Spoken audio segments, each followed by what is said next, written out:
کہ آنے والی नस्लें खमियाजा भुगतें। इलेक्शन में भरपूर हिस्सा लेंगे। ताकत बैलेट के जरिए आएगी, कोई और तरीका नहीं। पीपल्स पार्टी ने इतने साल में कराची को एक कतरा पानी नहीं दिया। हमारा पानी चोरी करके हमें ही बेचा जा रहा है। इलेक्शन में जुल्म को रेजा रेजा कर देंगे। आज एमक्यूएम पाकिस्तान जितनी मुत्तहिद और जितनी ताकतवर है वो शायद माजी में कहीं नहीं, कभी भी नहीं थी।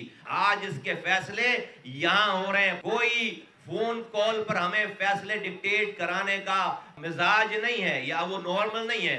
पाकिस्तान के गरीब, मजलूम, पिसे हुए लोगों को इस महंगाई के दलदल से कोई अगर उम्मीद की किरण बाकी रह गई है तो वो वाहिद जमात एमक्यूएम पाकिस्तान है। तो हम कोई ऐसा फैसला नहीं करेंगे कि जिसका खमियाजा खुदा न खास्ता मेरी नस्ल को, मेरी आइंदा आने वाली नस्लों को भुगतना पड़े। हम पाकिस्तान में अगर ताकत हासिल करना चाहते हैं जहां से हम जालिमों का हाथ रोकें और गरीबों के लिए ताकत बने, तो वो ताकत बैलेट के जरिए आएगी, कोई और जरिया नहीं है। 15 सालों से पीपल्स पार्टी की यहाँ हुक्मरानी है, एक कतरा नया पानी नहीं दिया।